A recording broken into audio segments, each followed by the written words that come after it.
Doctor Ramanna అందరికీ నమస్కారం అండి. నా పేరు దుర్గా. నేను 2017 నుంచి ఏసీఎస్ఆర్ గవర్నమెంట్ హాస్పిటల్ ఆఫ్ నెల్లూరులో కాంట్రాక్ట్ స్టాఫ్ నర్సుగా పనిచేస్తున్నాను.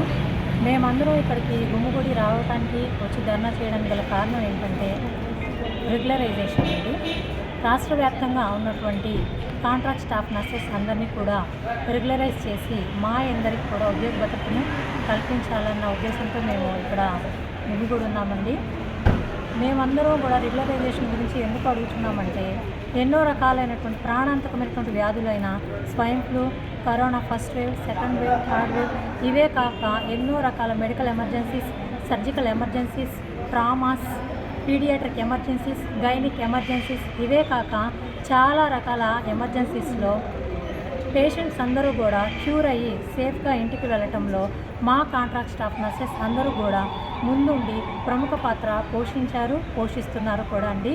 యుద్ధం వచ్చినప్పుడు ఒక సైనికుడు ఎవరైతే సరిహద్దు దగ్గర ఉండి ఏదైనా థ్రెట్ వచ్చినప్పుడు, యుద్ధం వచ్చినప్పుడు తన ప్రాణాలు సైతం లెక్క చేయకుండా తన దేశం కోసం పోరాడతాడో అదేవిధంగా మా కాంట్రాక్ట్ స్టాఫ్ నర్సెస్ అందరం కూడా ఈ ప్రాణాంతకమైన వ్యాధులు వచ్చినప్పుడు ఒక సివిల్ వారియర్ సైన్యంలాగా మా కుటుంబాలని, మా కడుపును పుట్టినటువంటి బిడ్డల్ని అందరినీ ప్రక్కన పెట్టి ఆ భయానక పరిస్థితుల్లో కూడా మేము పోరాడి మా సేవలను అందించడం జరిగిందండి. ఈ క్రమంలో కొంతమంది కాంట్రాక్ట్ స్టాఫ్ నర్సెస్ వారి ప్రాణాలని కోల్పోయారండి. వారి కుటుంబాలు, వారి బిడ్డలు రోడ్డున పడ్డారు.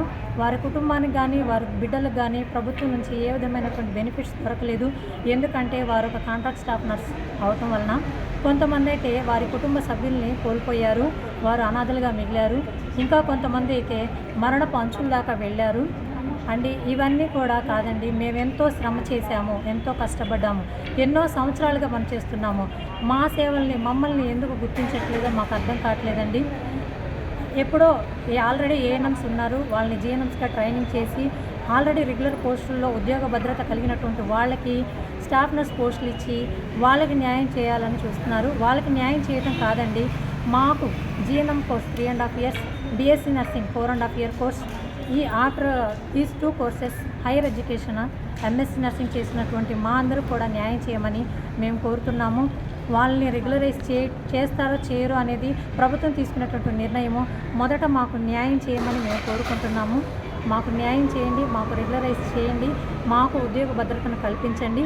మాకు ఉద్యోగ భద్రతను కల్పించడం వల్ల క్వాలిఫైడ్ ఎడ్యుకేషన్ నుంచి వచ్చినటువంటి క్వాలిటీ కేర్ అనేది మేము పేషెంట్స్కి అందిస్తామని మేము చెప్తున్నాము. దయచేసి మమ్మల్ని అందరినీ రెగ్యులరైజ్ చేయండి. నమస్కారం.